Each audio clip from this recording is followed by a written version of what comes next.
Greetings to all in the love and light of the one infinite creator. My name is Jonathan Tong, and I'm facilitator for the Seattle Law of One study group. We can be found on the list of study groups on the L&L research page shown on your screen. We can also be found on Facebook if you search for Seattle Law of One study group. We do meet on Zoom twice a week, Tuesdays from 3:30 to 5:30 p.m. Pacific Standard Time, and also Saturday mornings from 8 o'clock to 10 o'clock a.m. Pacific Standard Time. You don't have to live in Seattle or in the Seattle area to join our Facebook group or to join our Zoom meetings. Anyone who's interested and available is welcome to join us. We do also have a YouTube channel listed under Seattle Law of One study group. That's where we keep all the recordings of our previous Q&A sessions with Jim and Austin, Trish, and Gary from L&L Research. We do them roughly once a month. And if you click on any one video, you can see below there the topics and the timestamps to look for topics that might be of interest to you. And today, our main topic is going to be Carla, who 8 years ago today passed into larger life. And we wanted to dedicate this special day to that very special person. So thank you for joining us, Jim. How are you doing today? I'm doing well. I'm glad to be here. Glad to talk about Carla. So good. So glad to hear. And you mentioned before we got started that you had a dream about Carla just last night, I believe. Yeah, this morning, just before I woke up. Wow. Can you share with us? Sure. It started off with Carla and I coming out of a church with the congregation as the service was over. And as you all know, that Carla was a devotee and a disciple of Jesus from age of 2. And so after we got out of the church, we went in our car looking for some place to eat, because we always liked on Wednesday evenings to go out to eat. So that's what I'm assuming that meant. And later on, we were in this field or a meadow, and it was a beautiful day. And there was this fellow with a gun walking toward us. And I thought that he maybe would harm us, but he passed us by. And the way I took that was that, if you know, there was the fifth entity, negative entity, that was trying to stop the raw contact from the beginning, all through the entire contact, and never was able to do that. And then in the last part of the dream, we were climbing a very steep mountain. Carla was up ahead of me, just a few feet ahead, but it was a really steep mountain. And every now and then, we would find strawberries embedded in the mountain. And I took that to mean that the mountain we climbed was our spiritual journey. And there was some fruit of reward for going on that journey. And that was basically the end of the dream. But after I got up and I wrote everything down that I could remember. And then, as I usually do, I went over and I started my computer up. And there was a new screen on the computer. And the screen was a long distance shot of a mountain. And there was a road winding its way up the mountain. So that was it. That is so beautiful. That is so amazing. Thank you for sharing that. Yeah. What a beautiful visitation, I would have to say. Yeah, the timing is just perfect, I think, since we're talking about her today as well. Just happened to be on schedule for today. And I know that humor has been a big part of your life pretty much since the day you were born, I believe. And one can't help noticing that Carla happened to pass into larger life on the day that all Americans recognize as April Fool's Day. Does that have any special significance or meaning to you, or thoughts on that? Oops, I'm sorry. You know what? I muted your mic, Jim. You'll have to unmute your mic. Sorry. Let's see. Find the mute button in the lower left-hand corner of your Zoom window. There. I think we got it. It was in the middle of the screen, actually. Oh. The fool in the archetypes is the one who's made the choice and is walking off the cliff with the sure knowledge that it does not matter where you walk, life goes on forever. Now, even more significant, Carla passed away in 2015 between Palm Sunday and Easter Sunday, on a Wednesday between the two. It was her favorite time of year. So I don't think that was a coincidence either. No, no, and I never thought of that. Yeah. Wow, that is beautiful. And yeah, certainly seems cosmically appropriate. I had a couple other questions I wanted to ask, but I do notice there are a few questions in the chat window already. And I did want to remind and encourage anyone who's on the Zoom call right now, if you have a question that you would like to ask Jim, to go ahead and put it in the chat window. Any questions about Carla and her relationship with Jim, or her work as a channel or a mentor to channel, or any of the many books that she's read, or anything. And I will be looking to the chat window as we go, and probably doing the questions in order as we go. Otherwise, I just did have one other question. For Jim, do you have any particular things that you do on this particular day in remembrance? Believe it or not, I remember her every day.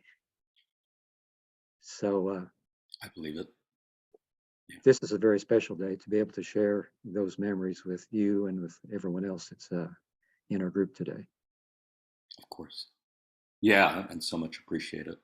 I was going to ask, I mean, if she's buried anywhere in a cemetery, or was she cremated, or?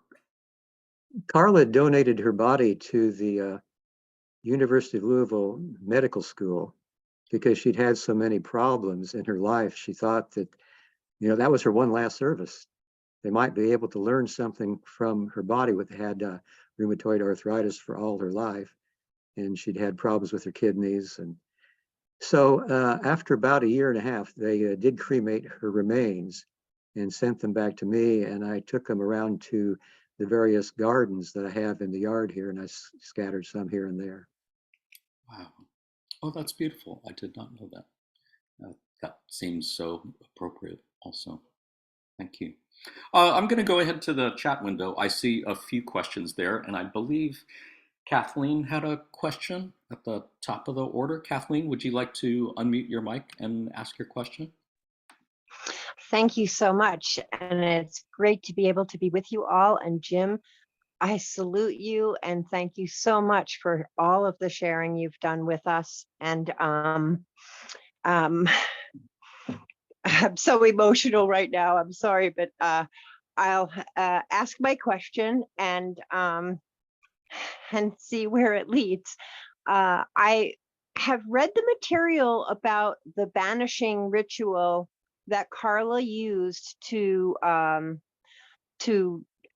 dissuade and to dispel those attacks that she was, and those greetings that she was receiving from the uninvited guests. And I've been having a lot of what appears to be the same situation during my study of the raw material, which I'm very, very intensely, like 18 hours a day, reading the books and really deep diving into my association with the material and the one infinite creator.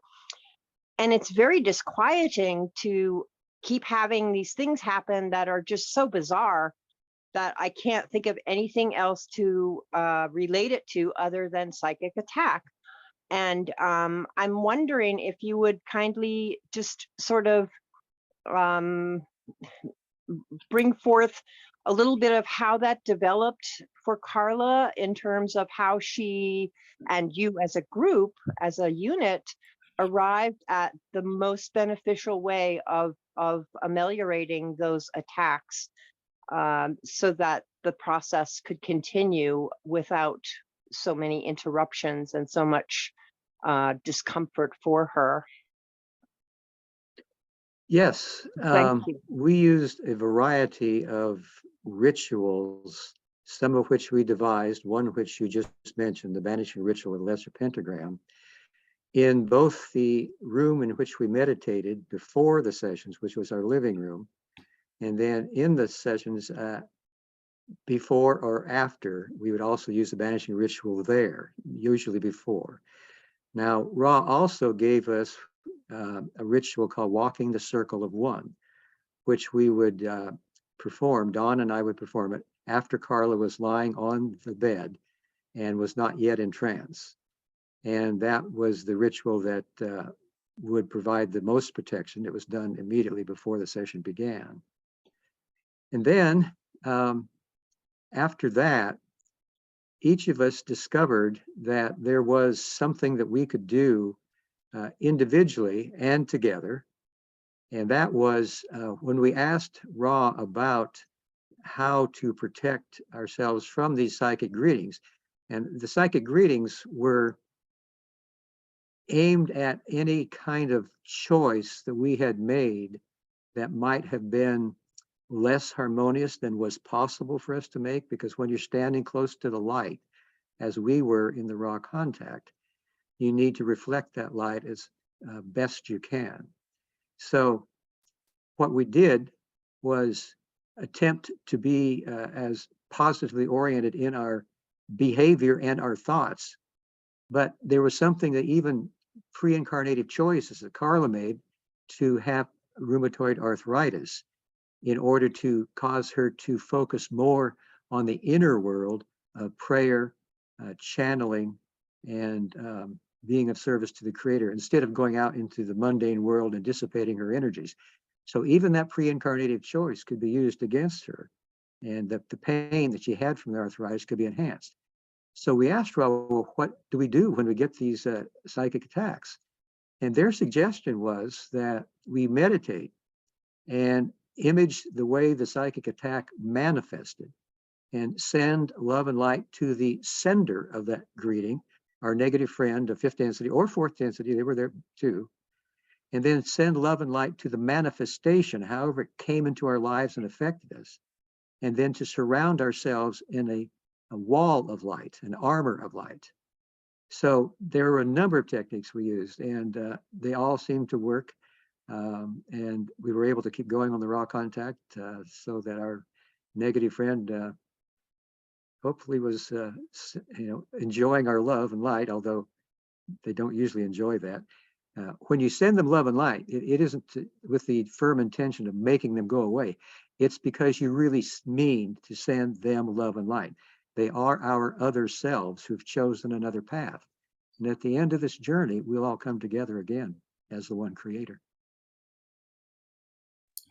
Wow, that is really fascinating. And just a quick follow-up. I am alone here on this remote mountain, and I'm doing this work, and I don't have like a group of people that other than our online groups for doing like the walking circle, etc. Is it still suitable for me to try to do that by myself, and might I get some benefit from that, because the attacks have been on the various things that I have had lifelong in terms of arthritic conditions and various other things. And I know that when I am focused strictly on the light and the law of one and the material, that doesn't happen as often. But if I stray or get into like worldly stuff, and worldly day-to-day stuff, there tends to be sort of an interruption that really is mind-blowing and somewhat frightening. So I want to do the very best I can to be a clear transparency for the information to come through and to raise my vibration as high as I possibly can in this physical lifetime. And so can a person do that on their own without it being like diluted because there isn't a grouping of individuals doing it? Yes, the banishing ritual that I mentioned is one thing that I would suggest that you do for whatever space that you are utilizing for your study of the law of one. And then if you go to session number 95, there were suggestions as to what we could do when we purify and cleanse our new place of working when we move to Georgia. And that is you use salt and water on the various entries, the windows and the doorways, leading into the area where you're doing your work. And in that way, you're also providing another layer of protection. So I'd recommend doing that as well. Excellent. Thank you so very much for your responses. Very Well, appreciated. thank you, and good luck with your work. Thank you so much, very kindly. Great questions, Kathleen. Thank you for sharing those. And before I go to the next question in the chat window, there are a couple of people in the chat window who have noticed that, Jim, you had a beautiful little rainbow appearing on the wall behind what I believe is your left shoulder. And it has sort of moved across the wall and behind, I think, a plant right now. So if that is It's in the window over there, and it's on the south side of the house. And of course, the sun is coming through over there. And as the sun moves across the sky, the rainbow changes position. It was a gift from a good friend a few months ago. Beautiful. Yeah, and if that's just another sign of Carla's presence with us, then we want to say thank you, Carla. Yes, indeed. I always say thank you to Carla. She's always here doing some kind of work. Indeed. And people around the world have mentioned that they're aware of Carla being there with them and helping them in their work as well. You know, she can help all kinds of people if you ask her. Indeed. Yeah, I know that you mentioned, I think perhaps in our last session, that you make a regular practice of asking Carla to be with you in your meditations. Is that true? And do you have any stories to share of any experiences you've had of her presence in meditation or otherwise? Well, I use the same tuning process that she does or did when we have our channeling sessions, our public channeling sessions, and then just when it's our channeling circle, just the channels working together. So I use the same process there. In that process, I ask her to be with me and to help me to do the best I can. You know, somewhere approaching what she could do, but you know, that's a work in progress. I guess the most important and inspiring contacts I had with Carla was for the next year, or even a month or two past that year when she passed away. I had over 100 dreams with her in that time, and they were most comforting and inspiring, and gave me information that was some of the most helpful on my spiritual journey that I've ever gotten. And on the 1-year anniversary of her passing, I had a dream about her and I being in this room, my living room, dancing together. And there was no actual music playing. And we never said a word to each other. We just looked into each other's eyes and danced. And that was very powerful and comforting. I said I wasn't going to get weepy on this interview, but that's really just beautiful and so touching. Yeah. Yeah. And I know you have been doing dream work since the beginning of your spiritual journey.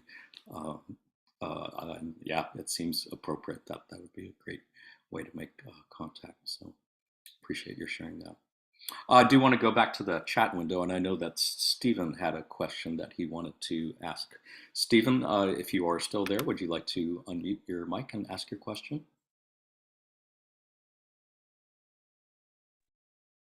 Yeah, thanks very much, Jonathan, and thank you, Jim, for being here, especially on this anniversary. I am fairly new to the material and enjoying it so much, so this answer may already be out there somewhere in the universe, but I was just wondering, there's mention of the cats and Gandalf in some of the materials that I've read, and I'm just wondering, was Carla the person who introduced the cats into the household, and did she have any special affinity for any other animal in particular? Like I myself am an animal lover and I have pets, but somehow I feel really close to birds for some reason. I'm just wondering if Carla had any special affinity for any other animal. Carla, Don, and I not only enjoyed cats, but the hawk was the bird of special significance to us. And in most cases, the hawk always meant do what you're doing, whatever you're thinking of doing, that's the right road to take. But now, as far as Gandalf, we believe that Gandalf was in her life in 3 different incarnations. Before he was Gandalf, when Carla was a child, she had a cat named Ego. And she believed that Gandalf was a reincarnation of Ego. And during the raw contact, you might remember that we were trying to figure out how to help Gandalf out because he was going blind and he was coming toward the end of his incarnation. And so we couldn't figure out anything else to do. But Ra suggested that Gandalf might go on to a harvest because they call Gandalf a mind-body-spirit complex, which meant that he was available for harvest. But it might be that he would go on and become a 3rd density entity, or it might be that he would come back as a cat again. And we believe that's what happened. He came back as another Siamese, a lilac point Siamese that we named Mauve, M-A-U-V-E, or Momo Kitty. So I think that there were 3 different incarnations that Gandalf partook in. And I got to be in on the Gandalf part and the Momo part. That's awesome. Thank you. That's a great question, Stephen. Thank you for asking. Wayshower, I believe, also had a question. Would you like to unmute your mic and ask Wayshower? If you're there. Hey there, everyone. Hey, Jonathan. Hello, everyone. And hello, Jim. Thank you for being here. And I'm very just grateful and honored that you showed up on this day, on this auspicious day, and definitely feeling Carla's presence here. And my question is, there was just a conversation in the study group recently, and I was being a little bit of probably an antagonist there, but we were talking about discernment around, like, it was specifically information around, there's some shows on this channel called Gaia about like galactic civilizations. And I've had the fortunate opportunity to kind of have some inside perspective on some of the presenters and like the people who do the shows for some of those channels, and have had personal experiences with people who have talked about like secret space programs that turned out to be wrong and stuff like that. And I'm just curious, because I remember there was an article that Carla did and that I had stumbled across a while ago. I have no idea how to find it again, but she was talking about the Galactic Federation of Light specifically. And she was talking about some things that for her with that particular kind of, perception or group that was being presented from the kind of earlier New Age, crowd, that there was some red flags there for her. I think one of them was like the identification of like captain or lord, like these kinds of titles. But I'm wondering if there's anything else that you knew that Carla implemented or suggested when it came to discernment, specifically around like, connecting with ETs or cosmic intelligences or like our galactic history, things like that outside of, say, like the raw material. Does that make sense? Yeah. Back in the early days, Carla referred to the Confederation of Planets in the service of the Infinite Creator as being the Confederation of Angels and Planets. And I think the thing that she felt that was most important in any kind of a philosophy that might come from any channeled work or contact with extraterrestrial entities was that it needed to be in congruency with the one great original thought that was first presented to Don and Carla back in the early 60s when they were channeling Hatan, which is a planetary mind of 4th density. And that was the first time they'd heard of that kind of a imagery being used for the one infinite creator or God or spirit or whatever you want to call that, or the Father. And that the whole thing is based on the desire of this one infinite creator to know itself. And the way that it decided to do that was what's called the first distortion of free will. It used its free will, and then the power of love, or what we would see as various logoi or the logos entities that create the galaxies in the universe.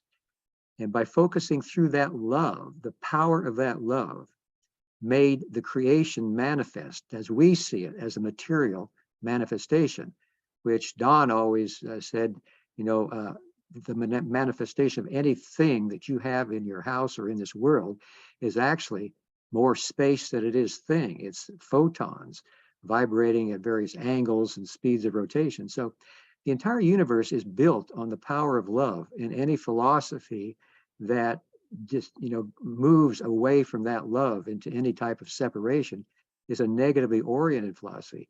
The negative path is a path that many follow. Not as many as the positive path. Ross suggested only 10% of most entities go that path. And as you know, having studied the law of one, the path only takes you into the sixth density, at which time you have to see everybody as being the same as yourself. You can't separate from them. They are your other self, so they have to switch their polarity. So in Carla's way of looking at the world, and the universe, which I totally agree with, it's got to be based on the foundation of love. Otherwise, the house will fall. Any follow-up questions on that by Short? Yeah, so based on love, and I think is definitely a good like a barometer, maybe is a term for it, but like I'm curious because I know that in the material, like the couple things that popped out to me around some things regarding, say, like images of Galactic Federation of Light, for example, like some of these images that originate back from like the 70s, they're all very fair-skinned, very attractive looking ETs. And I remember something in the raw material where they said fifth density beings specifically like appear this way, like they appear like very, and then there was another thing that around just like the messages of doom kind of wrapped up in those messages of love and light. So I'm just curious if there was anything else that Carla used as a discernment there, because I mean, I feel like I've got that discernment pretty well, but at the same time, I feel like it's good to kind of see from maybe any practices or just ways that Carla might have interpreted, or you that interpret stuff that you came across that would help you be like, oh, okay, like I'm going along, this sounds good, and then all of a sudden there's like, ooh, there's a red flag there. Like, is there anything in particular that comes up for you in that regard to discernment? Yes. A lot of the messages from entities that are of a negative nature that try to channel through positive entities begin with positively oriented information, and then slightly begin turning it by talking about doom, about something that is coming up in the future, and you need to do this or that to avoid it. Get your food together, head to the hills, and go survive there on your own. That was back in the 70s, the survivalists. So we always called that a mixed contact. And the only positive part of it was used as a lure to get people involved in either channeling it or listening to it or believing it, so that it's not a purely positive contact. In fact, it's a totally negative contact, only appearing to be positive. So the purity of the message needs to be maintained. And whenever she was channeling any entity, she had a way of challenging the entity to be sure she knew who she had on the line. So she felt that anybody who wanted to be a channel for extraterrestrial intelligence, not your higher self or your inner guides, you can do that on your own, but extraterrestrial from other areas of the galaxy, challenge it in the name of whatever it is that you live for and would gladly die for. And for her, that was Jesus Christ. So she would always challenge 3 times. Do you come in the name of Jesus Christ? And can you say that Jesus Christ is Lord? And she would do that 3 times just to be sure. And in effect, what that means is that Jesus Christ is standing right there with her in the time, space, or metaphysical realms. And nobody's going to lie to Jesus Christ. So everybody has to figure out, is it Buddha? Is it Muhammad? Is it the concept of service to others? What is it that's the heart of your journey? And then challenging that. And that's really, and you need to have, if you're going to be channeling, extraterrestrials, you need to have a group of at least 3, and you need to have a senior channel that's helping you out. So it's hard to do all of that. And I think that's why there have been in the past so many mixed contacts, because so many people start out on their own and they do a great job and they attract positively oriented ETs and get great information. And then the infiltration begins because you see, apparently negatively oriented entities have the right as to be able to share their philosophy as well, to be deceptive and to try to deceive you, to move off of your path. And so they can take your power, separate themselves from you and take your power.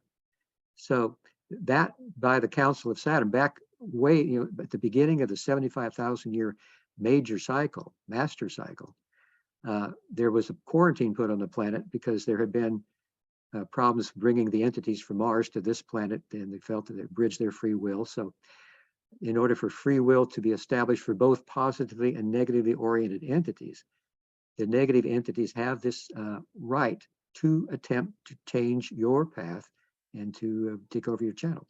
So that's why you have to be careful about, if you are in a channeling group, and to be sure that the right precautions are taken, and be aware that all of that's possible. There's so many contacts that started out, as Don mentioned that in the raw context, they start out positively and then they end up negatively oriented, and there's another light that goes out. And the darkness is there then where the light was. Thank you. Great questions, great responses. Appreciate it. Thank you, Jim. Thank you. I appreciate your question. I'm looking back in the chat window and I saw that Aram had a question a while back. Aram, are you there? Would you like to unmute your mic and ask your question? Yeah, thank you. Hi, Jim. Yeah, I just want to say I'm really happy to be here, and thank you again for your service. I'm actually asking a question on behalf of another person in the group, David, who couldn't be here today. And the question is, do you think that you, Carla, and Don represented the mind, body, spirit? And if so, which part corresponded to each of you? Actually, I don't think we had a correlation to the mind, body, and spirit. Ross suggested we had correlations to the 3 aspects of the magical personality, and that was power, love, and wisdom. And Carla, of course, was the representative of love, and Don was representative of wisdom, and apparently I was a representative of power, so that we could help each other in our journeys by meditating upon those concepts. And because we each manifested one of them, that would be most helpful for us to have those meditations that would help each other out. And that increased the harmony of our group. And Ross suggested it was the harmony of our group that was the major factor that allowed them to speak through our group. Wow, fascinating. Did you have any follow-ups on that, Aram? Yeah, I do have a follow-up. So I know that the 4th density is known as the density of love. And then the 5th, I believe, is wisdom. And then would the 6th correspond to power, or is there no correlation there? Okay. All right. Okay. Thank you. Fascinating. If you don't mind, Jim, I had a couple of follow-up questions on that. I believe it was said somewhere, I believe Ra had spoken at some point about your past lives together, both you and Carla and Don. And I believe it was said at some point that 2 of you were from 5th density and 1 from 6th in previous incarnations. Am I remembering that correctly? And That's right. do you have an idea of who was who in that configuration? Nope. Short answer. There have been all kinds of speculations over the years. No idea.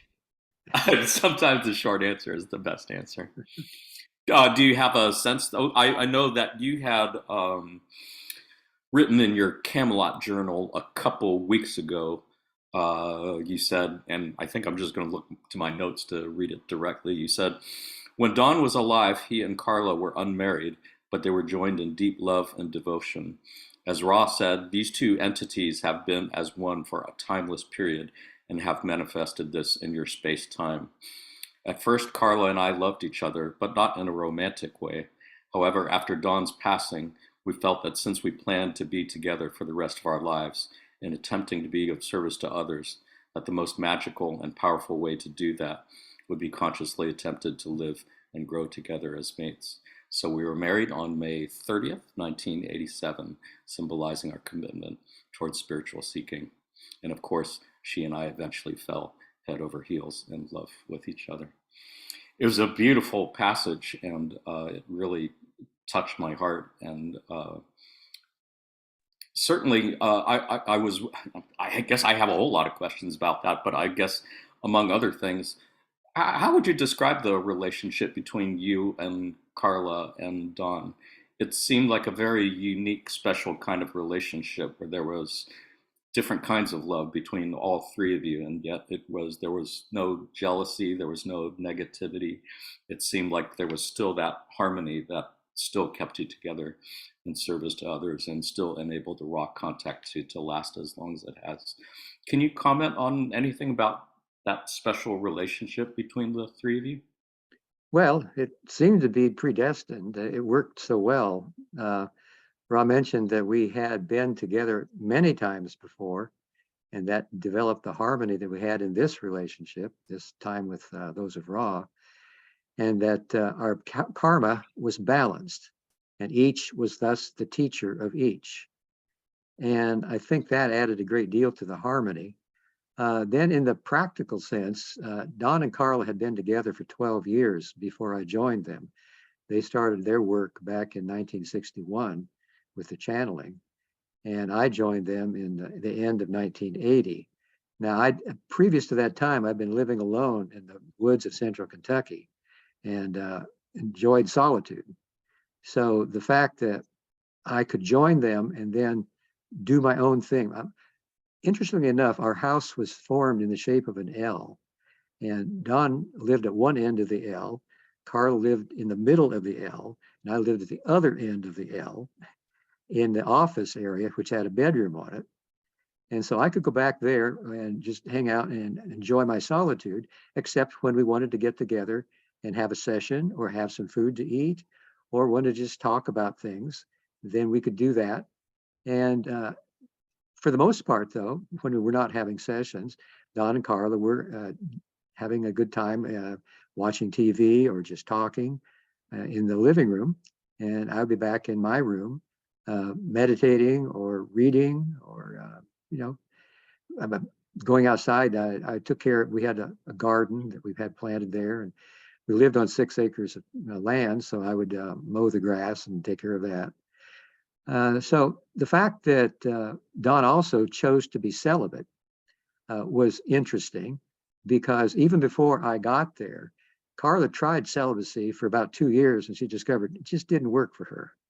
So he and she made an agreement that she could take a lover whenever she wanted. She would tell when she would do that and when it was over.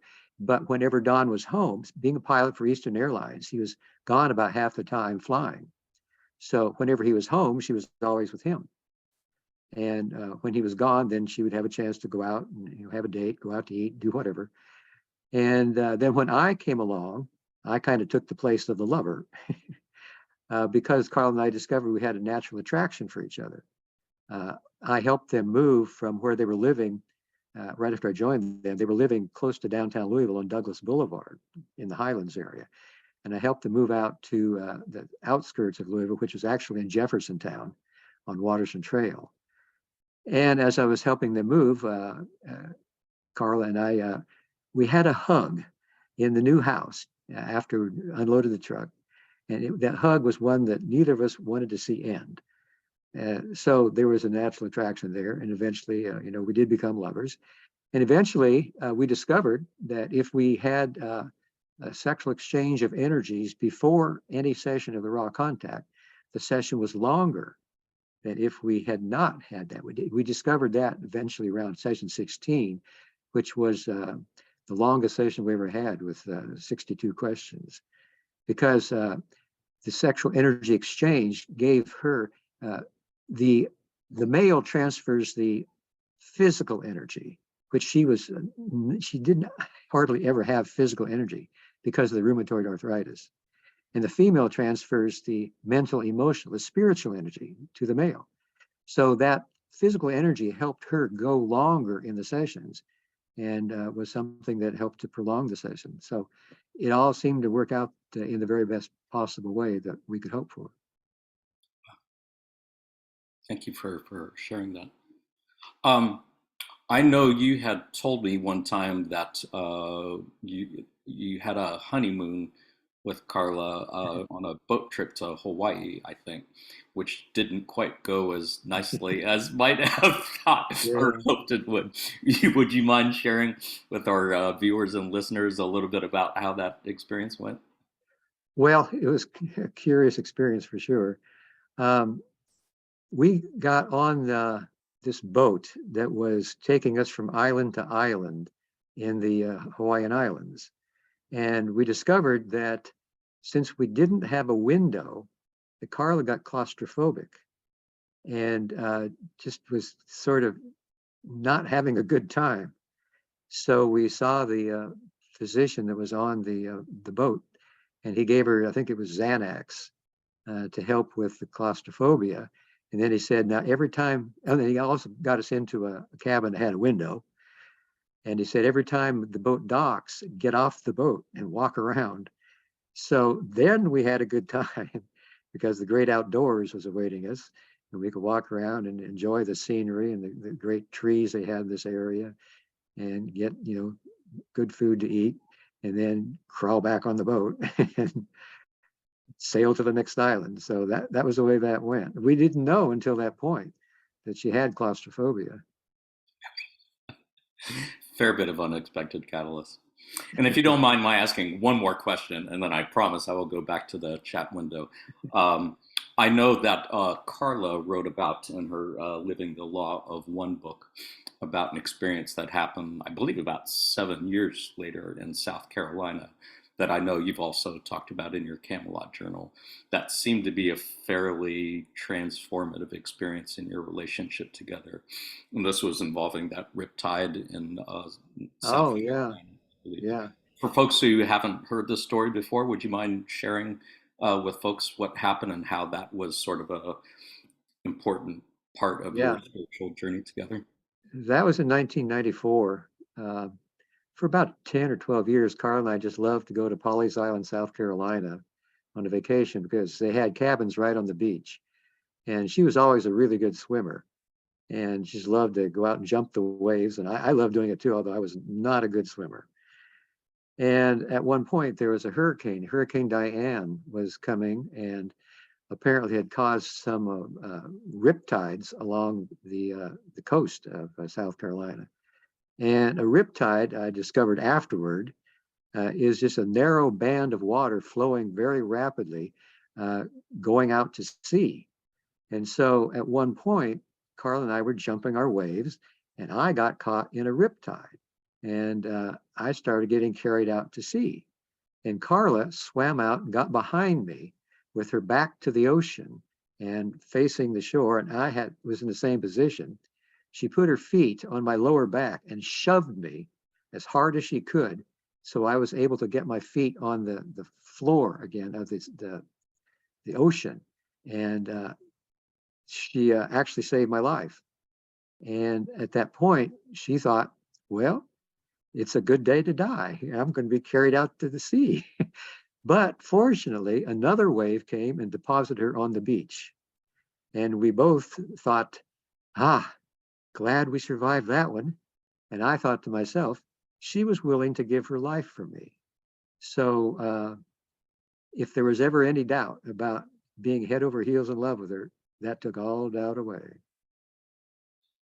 Yeah. So beautiful. Yeah. Thank you so much for sharing that.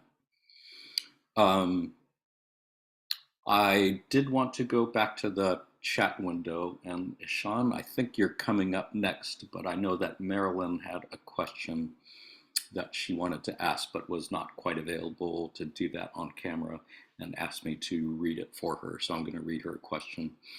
It says, I have for many years been wondering about the overlap of Carla's personality, high IQ level, particular use of words from many, many books she had read, and the words that she uses in speaking for Kuo, etc.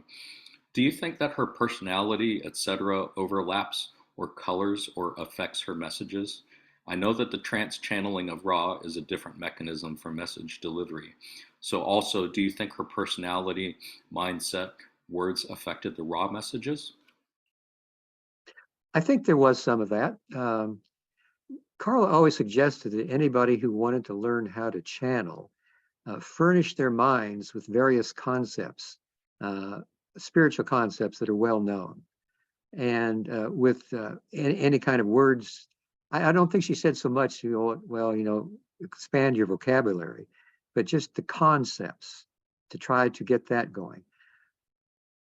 Back in the early days, we haven't checked in on this recently to see if this is still the case, but the Confederation of Planets in the Service of the Infinite Creator had said back in the 70s that they felt that the best ratio of their input and the channel's input was 70% theirs and 30% of the channel's, as a means of recognizing the validity of the channel's spiritual journey. So they would use certain experiences or feelings or concepts that the channel had to extrapolate upon, to give more information.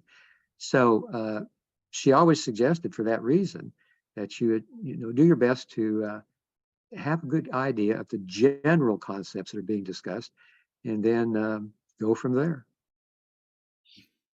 Thank you. Yeah, thank you. I know you'd mentioned the 70-30% thing before, and I had forgotten about that. It's a good reminder. I'm going to go on to the next question, and I did want to let folks know that we're coming up on 10 minutes before the hour, but we're not going to really worry about the clock time today, and we will let this go as long as folks have questions and as long as Jim feels comfortable talking and sharing answers to questions. We will do that. Ishan, do you still have a question? Would you like to unmute your mic and ask? Hello, Jonathan. Hello, Jim. How are you doing? Doing well. How are y'all? Amazing. So, Jim, it's such a privilege to have you here every time, and you're such an amazing person to be with. And I had observed a thing like throughout the times that we have been together, and you have been evolved so much. Like you are becoming slowly a living embodiment of a law of one, progressing through this evolution. And you're not only serving all of our people here, but you're also evolving. And I see that you are growing and itself. And may the Carla be happy, see you, and she must be being happy seeing you in the time space, seeing you from the time space and at all the space-time vortices. And may you have the perception of, feeling the company of her at all times for the deep love that you have for her. Indeed. Did you have a question, Sean? Yeah. So I had the question regarding the density evolution. Like currently the Earth is presently in the density of love, and we will progress into the density of light, to the density of oneness. Is this evolution correlates to the energy centers? Like in this density of love, the planet will learn to use the green ray, and in the density of light and wisdom, the planet will learn to use the blue ray, and correspondingly the indigo ray in the density of oneness. Is that true? Yes, Ross suggested that there was a correlation, although that we could not paste one upon the other for every possible correlation. So the density of love is the fourth density, and that is where we're headed now, trying to open our hearts in unconditional love, at least 51% of the time, just enough to point the needle of the compass. So when we're in the density of love, then that also becomes what Ra called the density of understanding. because we begin to understand the importance of love and how that it is the force that created the universe and the force that created all of us. That love of the Creator moves through all of us at all times. And then the density of light, and that, of course, is our heart, is density of love. The density of light can also be correlated to wisdom and to our throat chakra, where we speak in a manner that can be inspirational and can be able to partake of a larger point of view, to see how the creation was made and become part of that ourselves, the wisdom of seeing how brightly the light shines within us all and around us all to illuminate the nature of the creation and the nature of ourselves. So that's the throat chakra. Now, moving into the sixth density, the density of power, or the combination of love and wisdom, that would be the indigo ray energy center, where we have the ability to become what Ra called the magician, the white magician. We can create changes in consciousness at will. We can become able to activate what Ra called intelligent energy, that which is basically a kind of love that can open the gateway to intelligent infinity. That would be the violet ray chakra, or the crown chakra, or the density of foreverness as far as you go into the densities. So there is a correlation between them all. And I think that it's good to try to relate one to the other so that you get a better idea of how that works within your own life pattern. Amazing. Beautifully said. I have a follow-up question regarding this. Okay. You have completely, this makes sense completely. And about the thing, like you did the Ra channeling back in 1980s. And what we are in around 30 years after that, and now even Earth's vibrational energy has risen up to the point of, from above the fourth density. And do I have a question regarding this? Like, will we be seeing like this Ra channeling, like the density of Ra channeling again in any other forms? Because I believe like this technology, spiritual technology that you use of trans channeling, people must be able to use this, but we are not seeing anything as such. I deeply want such level of, intensity of spiritual knowledge and channelings and, more in culture. And is this possible, or will we be seeing this in future? So you're asking, will we see more channelings such as the Ra contact in the future? Yes, exactly. Okay, well, I hope so. When we asked Ra about the possibility, of somebody else being able to channel after we were gone, they said, well, the possibility is slight, but they just said slight. That means that it's possible. And I hope that somebody else can begin to channel Ra. It would take at least 3 people, and a great harmony between them. So their hope springs eternal. I hope somebody can. Yeah. Yeah, you did the thing once in eternity. Amazing thing you did, guys. Change the landscape of the earth. Thank you. Thank you. Thank you, Sean. I did want to remind folks also that the L&L channeling team still continues to channel the entity known as Kuo, who includes a principle of Ra at 6th density and Latui at 5th density and Hatan at 4th density. And that group channels about twice a month. Am I correct on that, Jim? The public channelings are twice a month through the second week in May. And then we're going to have our homecoming. So for the summer, we'll take the summer off and start again in September. But we also have our channeling group that practices once a month on the 3rd Wednesday. So we channel 3 times, twice publicly and once privately. Indeed.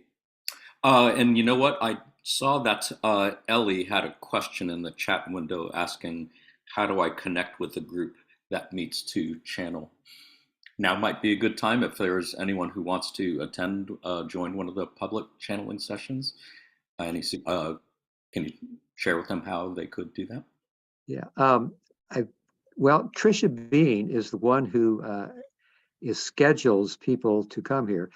because my living room can hold only 15 people, and sometimes we have all 5 of us here, but most of the time we're not all 5 of the channels here. So there's basically room for 10 attendees. So you can contact Tricia, and I guess the easiest way is, because right offhand, I don't know her email address, contact@llresearch.org, and then ask for Tricia to let you know if there are any openings left. There may or may not be, because we're getting so close to the end of the season. And people are coming from all over the country. It used to be before the pandemic. Most of the folks were here in the Louisville area, but we're getting people from Chicago and St. Louis and Cincinnati and In Seattle. Nashville, and Seattle. You're coming here next week. That's right. Yeah, it's such a wonderful thing, and our heartfelt thanks to you and to all the rest of the folks on the channeling team, Austin, Gary, Trish, and Nancy or Kathy, I'm sorry, for being of service to others this way, and putting themselves out there and doing that for everybody. It's a beautiful gift, and yeah, hope all can take advantage of that at some point.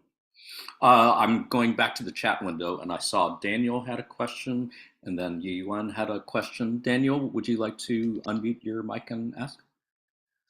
Sure, thank you. I'll do my best. Thank you, Jim, for bringing the focus today to Carla. I appreciate that. I appreciate heart space when we go into it in Law of One realms. So, and thank you to Carla for being heart space for us to be influenced by. I'm wondering, well, for me, engaging the Law of One material, raw material, if I engage it, it presents challenges to me of where I am to where I can go. And I'm wondering if Carla experienced, after she had channeled something, challenges to beliefs that she had or values that she had to grapple with, had to work through meaningful change. If you know of any of those and can maybe provide an example if you have any. Well, as far as I know, Carla didn't find any great challenges. She was an Episcopalian Christian, a mystical Christian. And from the age of 2, she was a follower of Jesus Christ. She had experiences with Jesus in her magic garden between ages 2 and 5. So she had this mystical aspect already in her beingness.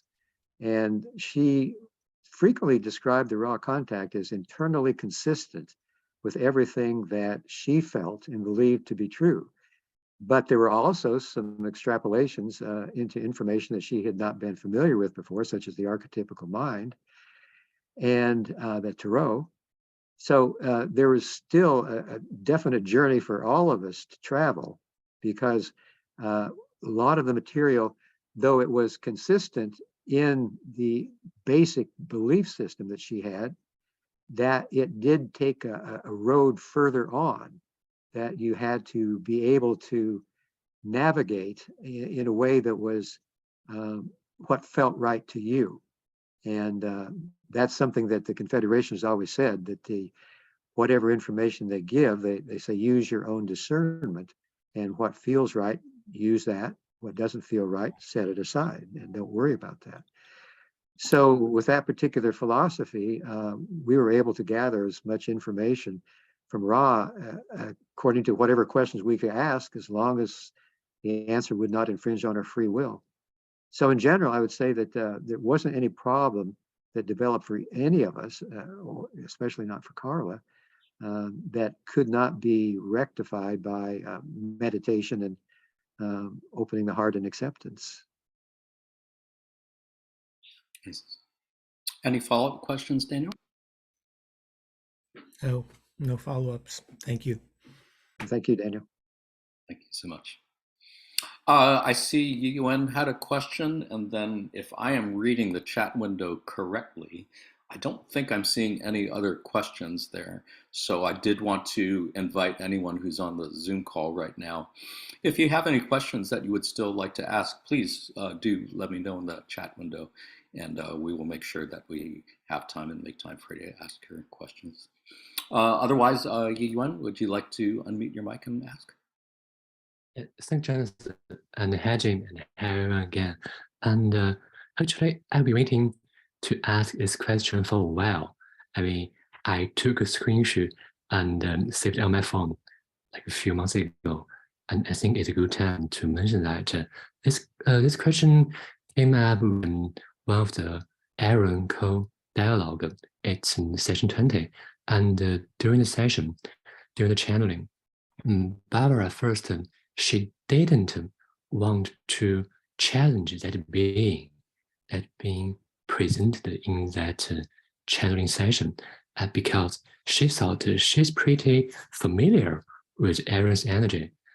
But Carla insisted and she do that, and turns out, I mean, it's a negative being. But it's funny that how negative it is. I mean, the polarity, it's as intensity, it's same as Aaron. So that's what makes Barbara quite confused. And she's like, well, let me read that. She was like, I know Aaron's energy, but then I became aware that a being that was negatively polarized to just the same degree that Aaron is positively polarized. Aaron, the semblance of negative polarity that Aaron is positive polarity. I mean, a little bit of the well, electromagnetic wave frequency. So, I mean, it is the situation that a being, I mean, the intensity is the same, which can cause confusion for other being, but to the direction, I mean, the polarity, which is negative or positive, is totally different. Is it possible that is it more, just quite, I don't know. I mean, I'm quite confused right now.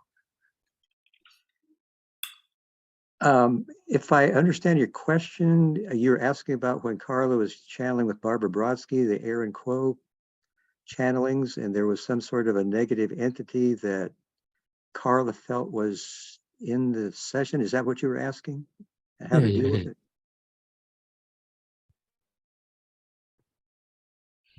Is that what you're asking about, Yiyuan?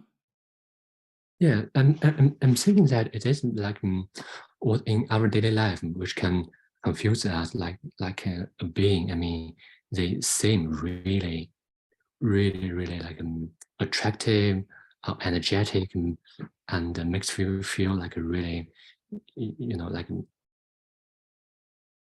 like some politicians. I mean, I mean the way they attract people. So you're asking how a person could deal with such an energy themselves? Yeah. Well, as I mentioned earlier, I think that each of us has to be able to take that feeling of negative energy into our meditations and to imbue it with love, send love to it, and be sincere in the love that you send, and then surround yourself with an armor of light. And I think that would be the suggestion for anybody who's feeling any kind of a negative influence in their life, whether you're in a channeling group or just on your own. That's the way that you can protect yourself, by sending love and light and surrounding yourself with the armor of light. Yeah, Does that I don't want to be, Jim, I don't want to be judgmental, but the thing that sometimes I met someone like in the spiritual community, and I feel like, well, this is leader, this is something I can trust, like, but it turns out, I mean, this guy is quite confused in the end. But the feeling, like the first interaction between like everyone was really great. It's a similar situation like this. I don't think I understood exactly what you were saying. Sorry. That's all right. That's all right. Yuan, might I suggest if you want to reword or reframe your question or response and type it in the chat window, and then maybe if I can see it in writing, we might be able to get a little bit more clarification on it. And apologize for the miscommunications. Otherwise, I did see that Josh also had a question that he wanted to ask. Josh, would you like to unmute your mic and ask?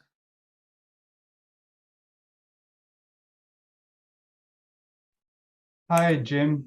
Thanks for doing this as always. Great to see you. Quick question: Are you Carla and Don, if you know, part of the same soul group or soul family that Michael Newton talks about in his book Journey of Souls? I don't know for sure whether we are or not.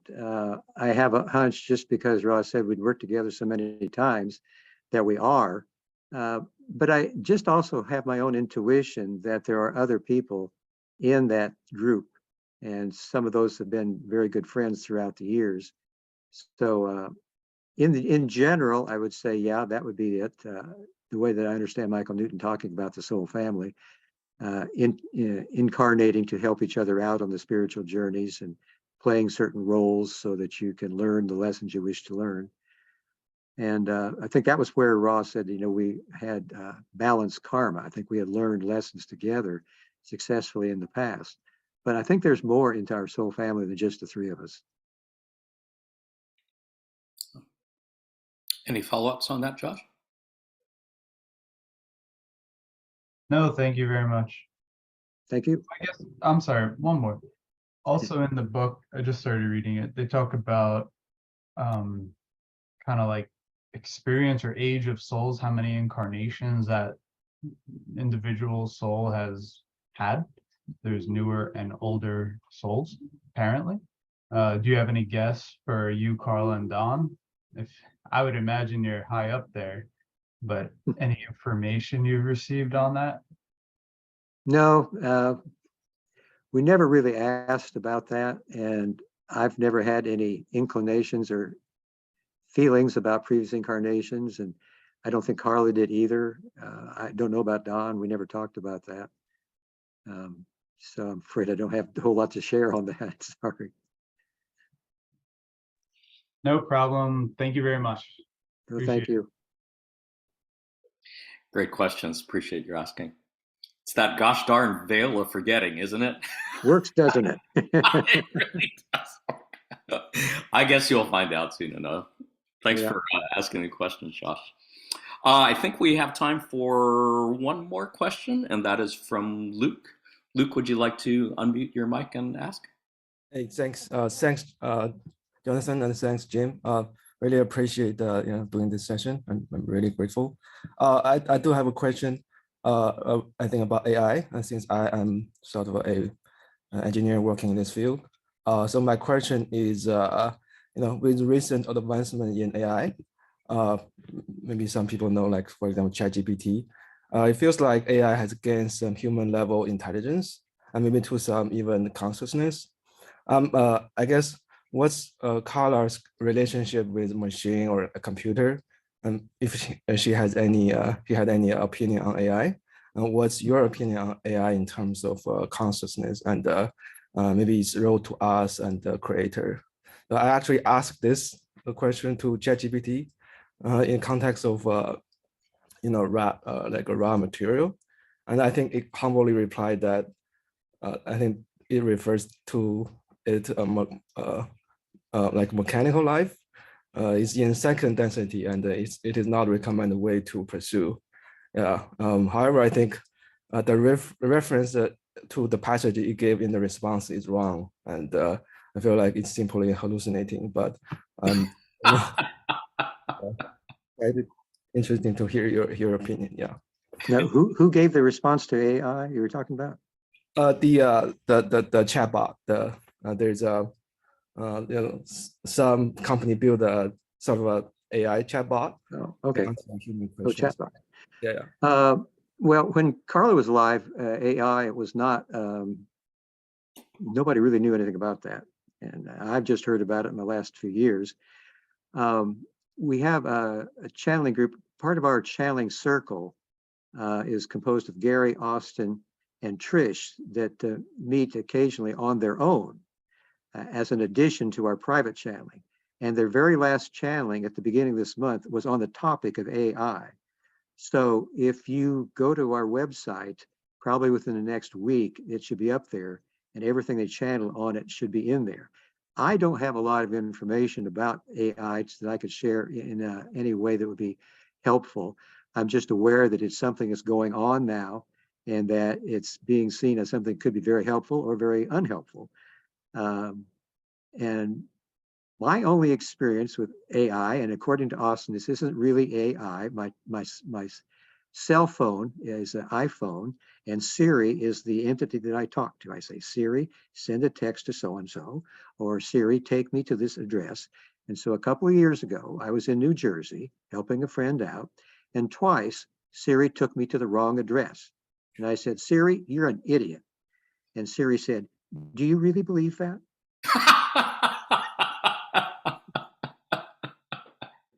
So that's my only experience with AI.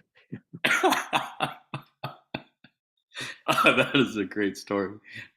Luke, did you have any follow-up questions on that? Yeah, I guess just a quick follow-up. I think I feel like there's a theme in sci-fi about like synthetic life versus organic life. You know, in for example, this replicator thing in Stargate and the Borg in Star Trek. Oh yeah. I'm wondering, like, do you have any opinion on these? Is it like some, you know, like a one versus the other theme? Well, I think that some of these programs, especially Star Trek, have some of the basic Confederation philosophy in them, you know, free will, and they have positive and negative entities. And as far as I know, I believe that Gene Roddenberry was a member of a channeling group back in the early 60s and got that concept of the free will from the channeling group. So I think that in some ways, you know, Star Trek has been a very good way of sharing Confederation philosophy. And I think that's one of the reasons it had so many people, probably wanderers, in my opinion, that have been so interested in it for years. You know, back when it started in the early 60s, after a while, they discontinued it. And there were so many people that wrote in and say, hey, get that back on the air, that they had to get it back on the air. So, you know, I think it speaks to people, it speaks to their hearts. And I always enjoyed it when Carl and I had a chance to watch any of the movies. So I would feel positive about it. Awesome. Thanks for the answer. Appreciate it. Thank you. That's a great question. Great response. Thank you. I was trying to remember the session. There was some session where Kuo said something to the effect that we as in humanity have what they called an overweening sense of feeling, something about technology and tools, and that as wild and as advanced as current technology may or may not seem, it's really nothing compared to the advancements that we can make if we continue our path in spiritual evolution. Yeah. And all the stuff like AI will seem like primitive caveman tools, I think. I'll have to find that session and post it later. Otherwise, it looks like we are at the end of the questions in the chat window, I believe. I noticed that somebody posted a video, link to a video of Carla singing the Aquarius song on YouTube somewhere. We'll have to check that out. I did want to ask you, Jim, about Carla's singing. I know she, devoted member of the church, loved singing in the choir, and music was always very special and important to her. Do you know if she had any favorite songs that she liked to sing, whether they were church hymns or pop songs or other songs? Well, she sang in the Louisville Bach Society for 37 years. So she liked Johann Sebastian Bach, for sure. And then she sang in her church choir for at least that long. And sacred music was food for her soul.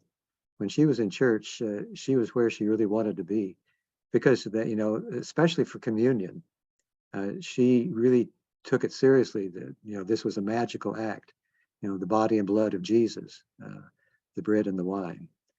And she had a beautiful voice. She could sing either soprano or alto. And I think the reason that they liked to have her in their various choirs was that she not only could sing the part very well, but she knew exactly when to come in, so and sing the part. And she brought everybody else along with her. So she was just very talented in that regard. Music was one of her great gifts, and it was one way of sharing her spiritual journey and that great open heart that she had. Indeed. Do you think just the act of singing, using the voice and breath in a sacred way and singing sacred songs, Oh yeah, sounds and frequencies was a particular sort of I healing? think that's what really moved her, because I think she could feel that sacred nature of the music, and that it just it was food for her spirit. Do you know if she ever spoke to other members of the church congregation about the law of one, or was that just kind of kept separate for her? If anybody asks a question, she's happy to answer it. She didn't go proselytizing or anything, but a lot of people knew that she was into things that were what they would consider a little unusual, maybe even weird. But there she was. She just had an open heart all the time. She would share herself honestly, authentically, and fully transparent, and do it from an overview of the mystical Christian. She didn't do dogma. She was truly mystical. Indeed. Indeed.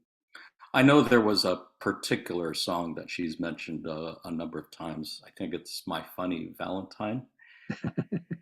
It's a song I'm not familiar with. I think it might be a little bit before, perhaps before my time, but I know it's one that she would often reference as, or one that was mentioned in a few channeling sessions as just being kind of suggestive of our. I've seen reference to that too, but I don't know how to sing it. No, I wasn't going to ask you to sing it, although you did sing for us last time, and it was really beautiful. You do have a beautiful singing voice. For folks who aren't really familiar with that song or don't know anything about that song, could you share with us a little bit about what that song meant to Carla or meant to you? My Funny Valentine? Yeah. I think she liked the humor in it, and I think she liked the fact that it was a Valentine. It had heart in it. And I think she liked the combination of humor and love. Nice. Yeah. Yeah. If I remember the lyrics, it's just kind of about how you're kind of not really that great looking, or it's something about how imperfect we are. And yet I love you in spite of all of your imperfections. Yeah. It's a beautiful thing. Yeah. So, Jim, as we bring things to a close, could I ask you if you could think of 3 adjectives that best describe Carla as you knew her or know her now? What 3 words would you say? Well, inspiring, loving, devoted to serving. Yeah. Is there anything else that you'd like to share with us about Carla that we probably don't know about her? Oh, goodness. Well, it's kind of hard to put me on the spot here. I thought I was putting you on the spot with the 3 adjectives question. I'm surprised that you could think of 3 adjectives that quick. Yeah. Beautiful. Well, I think the thing, okay, I have something that I think you'll appreciate. Carla always had the feeling that for a mated pair, or they were partners, wanted to be life partners, that for the way to make it work the best was to be sure that you never went to sleep without solving any problem that had come up between you. Because if you go to sleep and you don't deal with it right away, it festers and it gets bigger than it really is. So we always did that. If there was something that we had done or said during the day, either one of us, usually me, then we would talk it over and find out what's going on, what do you really feel, and solve the problem. And then we could sleep with a restful sleep, nothing, dragging us down. beautiful. Yeah, thank you for sharing that. And I'm sorry to keep pestering you this way, but it reminds me, I guess, of another question that I had Okay. to ask you. In looking back at 8 years since she has passed into larger life, just in reflecting on what the grieving process has been like for you in losing the physical presence of someone who was so close and special to you on so many levels. Do you have any advice for others who have also lost someone very near and dear to them and are still struggling with their own grieving process? Well, the grieving process is something that just keeps coming around. It seems like it's been so much longer than 8 years that she's been gone. But whenever I think about her, and here we go with the puddle of tears. Whenever I think about her, I usually start to cry. And I don't mind that. The grieving will take care of itself. The tears are worth crying. She's worth a few tears every now and then. Absolutely. Yeah. Thank you for sharing that. And thank you for opening your heart to us this way. I think it helps all of us, I think, to realize that it's okay. It's okay to cry. It's okay to have an open heart. And yeah, it reminds me of a story somebody was telling at one of my daughter's high school graduations about a dog that they inherited from somebody who was a real pain and a real nuisance. And yet somehow that dog really grew on them, and that when they crossed over, that they cried a lot and realized that it's kind of what life is like. That's the price you pay for loving somebody, knowing that at some point. You just got to be patient. Know you're going to see them all again. Indeed. Yeah. So heartfelt thanks to Carla, who is still with us in many ways, for all you've done and all you continue to do. We look forward to seeing what more we can do together. And Jim, thank you so much again for joining us today and being able to share in this with all of us together. Were there any last things you wanted to say before we wrap up for today? Well, I just want to thank everybody for your questions and your thoughts about Carla. It's really good to talk about her. I could talk about her all day long. Whoops.